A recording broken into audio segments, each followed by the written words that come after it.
We need to get started right on time so that we can get through everybody in time for the judges to do their stuff. So, welcome to this year's Student Research Symposium, everybody.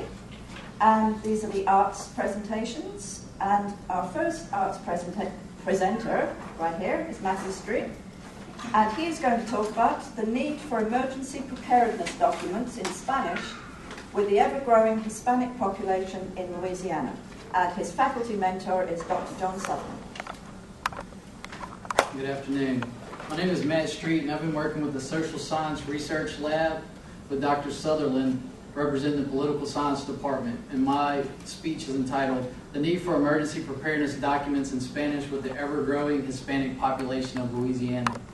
May 10, 2006, the U.S. Census Bureau released a memo entitled, Nation's Population, One-Third Minority, saying that according to a national estimate by race, Hispanic origin, and age, about 1 in every 3 residents was part of a group other than single-race, non-Hispanic white. In 2005, the nation's minority population totaled 98 million, or 33% of the then 296.4 million. Hispanics continue to be the largest minority group at about 42.7 million. Before Hurricane Katrina, Orleans Parish and Jefferson Parish were not known as Hispanic immigrant regions, since their combined population only averaged about 10% Hispanic, which now is estimated to be almost 15%. Days after Hurricane Katrina struck the Gulf Coast, New Orleans received a large influx of Hispanics. The population of Orleans dropped drastically from 2005 and 2006, and since then has been on the climb.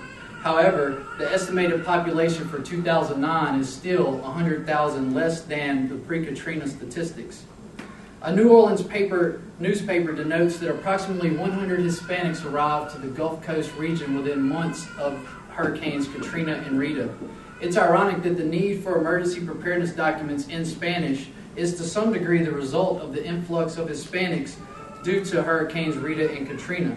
Foreign-born Hispanic migrants were the first to respond to the demand of the flooded cities. That is not surprising, since workers from Mexico and Central America make up about 21% of the U.S. population construction labor force. According to the U.S. Census, the estimated Hispanic population for Louisiana is 140,640. This conservative estimate is almost 33,000 more than the census of 2000 noted. The magnitude of these hurricanes alone inspired the creation of Homeland Security and Emergency Preparedness departments in every local municipality in the state. With the ever-present threat of natural disaster and man-made disaster, Louisiana is now aware of the need for appropriate emergency preparedness documents and procedures. This awareness spawned the motive for this research. This study began with identifying all parishes that had 2% or more than 1,000 Hispanics. Of the 64 parishes of Louisiana, 32 have more than 2% or 1,000 Hispanics. The next step in this project was to locate all parish government websites and survey the site as a whole for any Spanish language information in regard to specific evacuation plans to hurricanes and other natural or man-made disasters. Of the 32 parishes surveyed, only 5 do not have a website. Only 4 of the parishes surveyed have emergency preparedness documents in Spanish. The websites for Jefferson and Orleans Parish contain downloadable PDF files on their website for emergency preparedness. St. Tammany Parish contains a link to the Governor's Office of Homeland Security and Emergency Preparedness website where Microsoft Word documents are available for download. The website for Terrebonne Parish seems to have the most efficient tool for translating to Spanish or several other languages. The bottom of their site is located a button that translates not only to Spanish or several other languages using Google Translator, and it translates the entire site. Respectively, these parishes received the majority of the Hispanic influx post-Katrina and Rita, and were some of the most affected by the storm. Although the focus, of course, begins with the most affected and highly populated Hispanic parishes, every parish needs a way to notify immigrants, whether legal or illegal. Together with site surveys, emails were sent to the emergency preparedness departments. Although most emails went unanswered, some responses were interesting.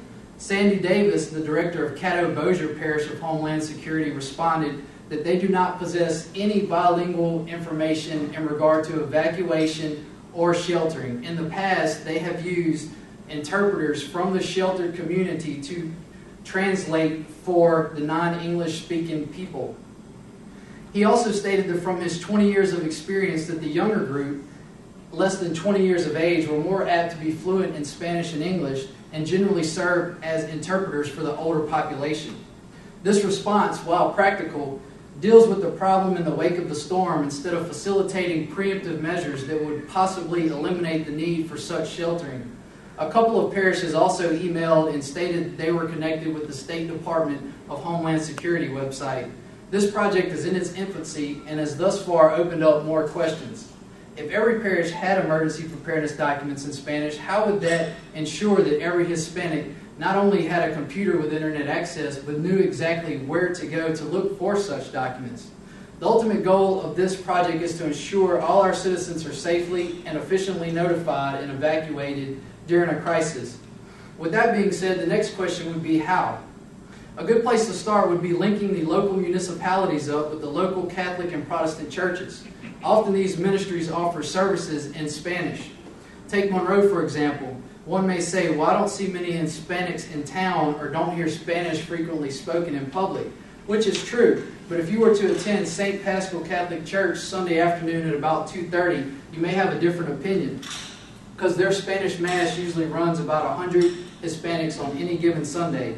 In 2002, a Hispanic ministry diocese was created in Shreveport that reaches St. Paschal Catholic Church in West Monroe. While their objectives are many, one key factor is it serves as a unifying place for Hispanics on a grand scale. In addition to Hispanic ministry diocese, 2.5 years ago, the Pentecostals of the Twin Cities recruited a full-time minister to respond to the faith needs of Hispanic immigrants. Most of their congregation are migrant farm workers, and they average about 80 during the prime season. Together with First Baptist Church of West Monroe and the Methodist Mission Zone, a significant portion of Monroe's Hispanic population is already being reached through these organizations. In comparison to other parishes, the estimated Hispanic population of Monroe is relatively low, around 1.7%, or 2,550 people. Monroe is an example of how ministries focused on Hispanic outreach have succeeded in creating avenues that allow Hispanics to be involved in the community. The next step in this research is to further investigate these organized Hispanic ministries with the goal of linking them to the local municipalities so we can assure appropriate emergency preparedness for the Hispanic population of Louisiana. Thank you.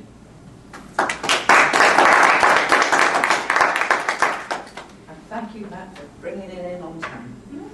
Okay, does anybody have any questions or comments? My only immediate response there was, do you ever have problems with Google Translator? Because you know, that is this project is in its infancy, and that is a step on our project, is to look at the accuracy of the translations that we did find and check those accuracies, compare the PDF files with the Word files to the Google Translator using a template from, say, Miami or Houston, or areas that are already high Hispanic populations, and compare those to see if they're accurate.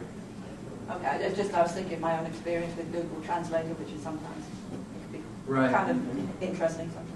That is correct. Yes. Why was there such an increase in the Hispanic population in New Orleans after the hurricanes? Was that construction worker population? It was construction workers, yes. They said that a New Orleans newspaper denoted that around 100,000 Hispanics were in the Gulf Coast region after Hurricane Katrina, and the population of Orleans Parish specifically dropped almost 200,000 from 2005 to 2006. It was like right at 470,000 prior Hurricane Katrina, and it went all the way down to like 208, 270,000. I'm generalizing, but it's about what it is. And they're still not up to, the projected 2009 is about 350,000. Yes? I have a question about, you talked about the next step and Yes, investigating more about these churches and their outreach to Hispanics. following that, is the connection you would want to make with the civic authorities something to do with the websites, or would it be amplifying the use of the translators, interpreters? I think it would be linking the websites with the websites of the Hispanic organizations that outreach people who are over the Hispanics and see these large groups. In the churches, you mean? Yes, ma'am. In the churches, in the religious organizations, if it's possible to link the local municipalities up with that particular organization, so in case there were ever a need for an evacuation, such measures could be taken to ensure that people were adequately notified. Yes, ma'am. I found it very interesting.